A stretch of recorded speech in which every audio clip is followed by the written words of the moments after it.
Hey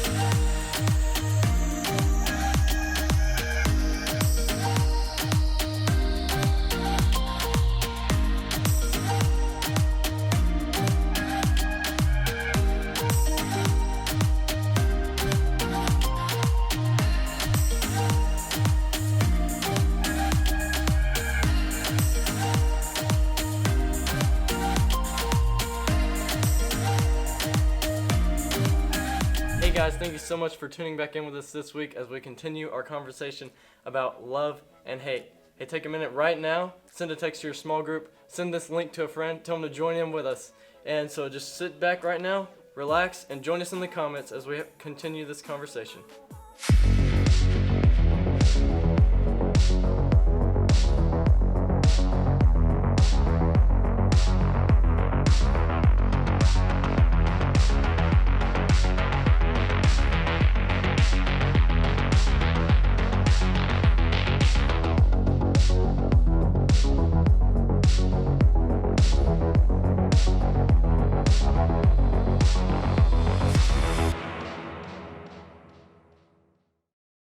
So gossip is something that really destroys people.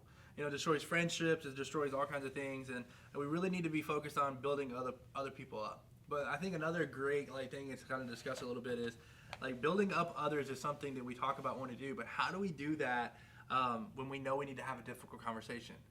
Maybe there's a point when you know somebody's hurting themselves and you need to have a conversation, or you need to share something that they're doing something embarrassing. How do you do that? Maybe just question to get started is, if somebody had something in their teeth, do you tell them or do you let someone else tell them? Most definitely tell them. Yeah, Always tell tell them. them. You gotta tell them, man. Yeah. Have to. Okay, so nobody's not going to tell them? No, because I'm not, if it was me, I don't want to just have this big thing on my tooth and when my friends see it and just not say anything and then everybody else sees it.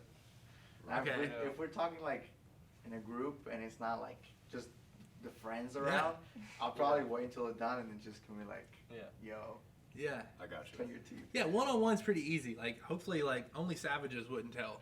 But at the same time, if you're in a group, it's a little, embarrassing. That's true. Or even a booger. If you do the subtle hint like this and they don't get it, and then you have to be booger. That takes a lot of courage. It's, kind of embarrassing to be That's on them, though. That is on them, because you're dude, universal sign, right? I don't know. But it's a little embarrassing. But I guess, another great question is, what's the most embarrassing thing you've ever had to tell somebody? I was thinking of this question, and for me, I remember being in Taco Bell, and we were there, and we're getting ready to order the food, and you have the little line you're waiting in, and a guy walked out of the bathroom, and he had toilet paper on his shoe, like you see in the movies, and it's never happened, and I was do I tell him or not? But I had to tell him, right? And I had to do it, and I was hey sir, you got some toilet paper, and it was he was just as embarrassed as I was, and it was an awkward moment, I don't know. So what's the most embarrassing thing you had to tell somebody?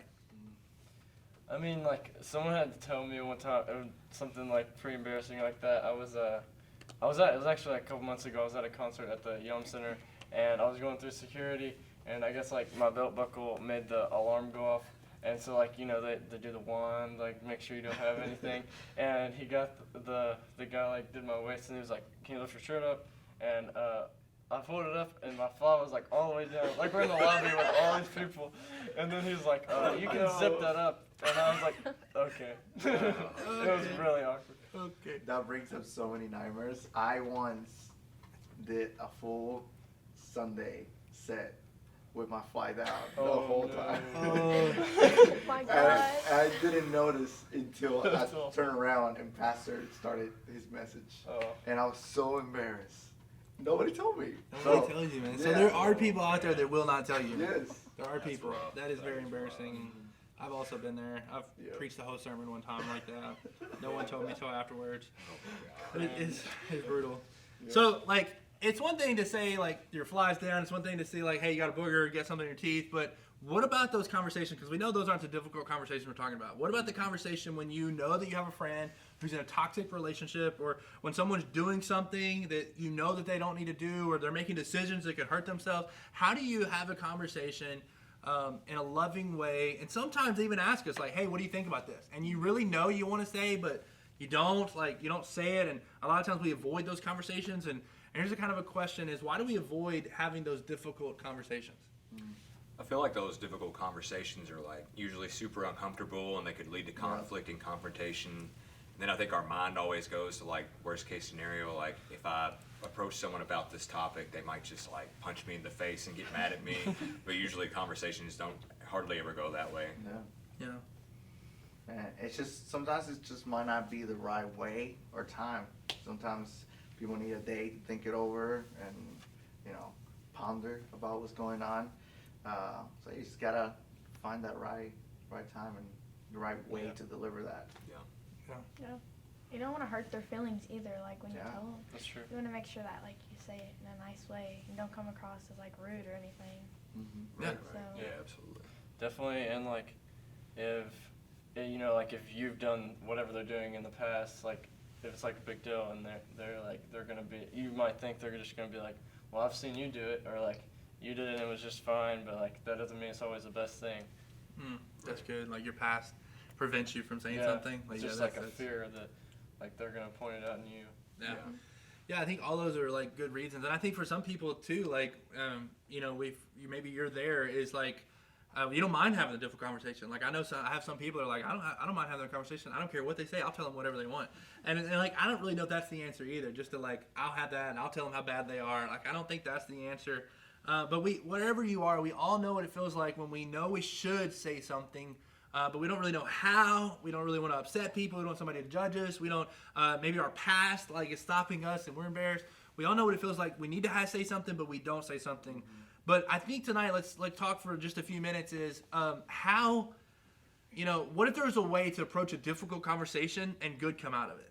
And I think a great way to look, a great place to look is in Galatians chapter 6, and here's what it says.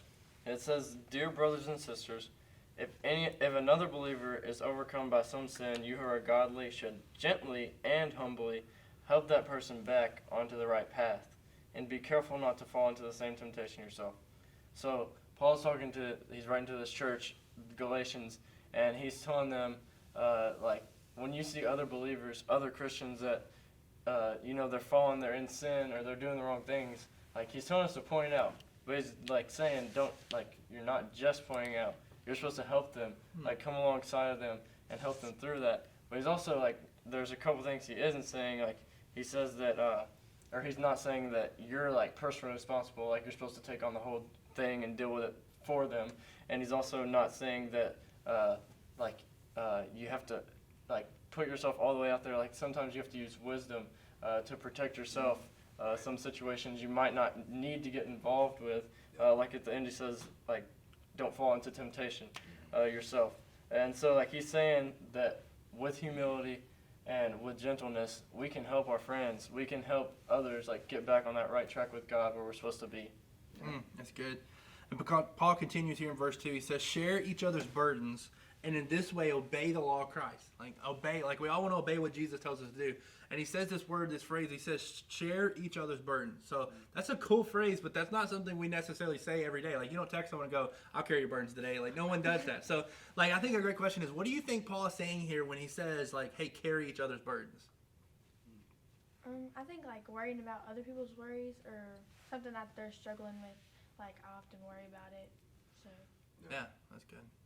I think about just like being there for people when they're going through something, kind of like what Braden said, not like taking on someone else's problem and making it your own problem, but kind of being a resource for them to kind of have their issues become more manageable. Like maybe just being there for somebody to talk to, or just to hang out with somebody to keep their mind off something they might be going through. Just kind of be a resource for them to have their issues become more manageable. I think that's really good. I was kind of thinking of this a little bit, but like, how do we illustrate carrying each other's burdens? And I started thinking about like if you ever weightlifted before, fitness training or anything like that, like you do like certain movements, you need like a spotter. And like let's just like bench press, for instance. Like when you have bench pressing, like most of the time, if you're gonna bench press, you need a spotter. And a spotter's job is really, if you think of it, like you're gonna go heavyweight or whatever you're gonna do, you're gonna go and you're gonna be pushing the bar up, and it's like your movement, you're working out, your muscles are getting stronger.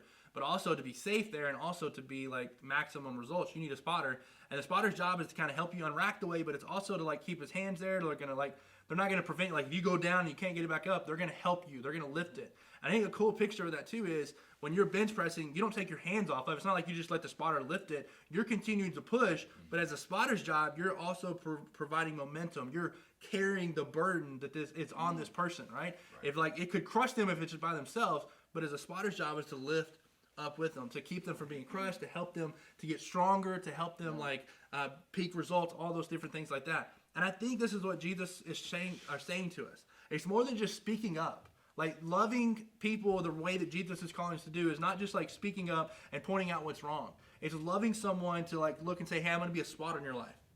I'm going to be someone who's going to carry the burden. I Tinsley will make a good point. Like, hey, what worries you? I'm going to start to care about that. Like, I'm going to pray about that. Like, you know, the sin that you're involved in, I'm not going to look and go, that's a joking matter, or laugh about it. Like, I'm going to go, man, that breaks my heart. Like, I really don't want them to be a part of that. And I'm going to let it like burden me. Like, but I think as Braden pointed out earlier, like, it doesn't mean I'm responsible for every person making wise decisions. That's not what he's saying. It's also like, you know, me also being wise about not letting myself fall too. But it's like, I love that picture, like the spotter, to carry the burden. So hard conversations aren't easy, but avoiding a hard conversation isn't loving. And in the same way, like having a hard conversation just to make someone look bad or feel terrible, that's not loving either. Yeah. So like, how do we do this? Like, love should push us to have a difficult conversation in a compassionate way. Love should push us to care about the person and to carry their burden. So I think we could say it this way: we should let love be our filter. Like, we're all familiar with what filters do. Filters help us see things differently. Filters change what we see. So, like, how do we let love be our filter when it comes to, like, having these hard, difficult conversations? Yeah. We can let love be a filter for our involvement, like, in a situation or in someone's life. You know, you don't want to get into the situation just to find out what's going on or to, like, add something to the problem, but think about, like, can I be loved? Like, can I help my friend out in this? Can I love them and come alongside them, not to, like, promote like hurting them or like, you know, just like your own selfish, like you just want to know. Yeah. Letting love be the filter for like our words too. You know, you want to be able to not only tell them how it is, but you want to do it in a loving manner and choose the right words to do that with. Yeah. That's good.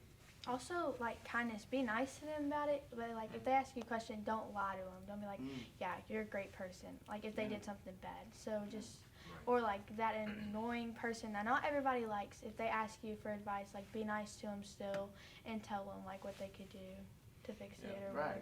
To be constructive. Right. Yeah. Yeah, absolutely. I think about looking at it from the perspective of how would I want somebody to approach me out of love for a difficult conversation. Like, putting yourself in the other person's shoes and kind of thinking about how would you want someone to approach you about a certain circumstance or situation that you're going through out of love and in a kind of gentle, kind way instead of like a really harsh, kind of abrupt way.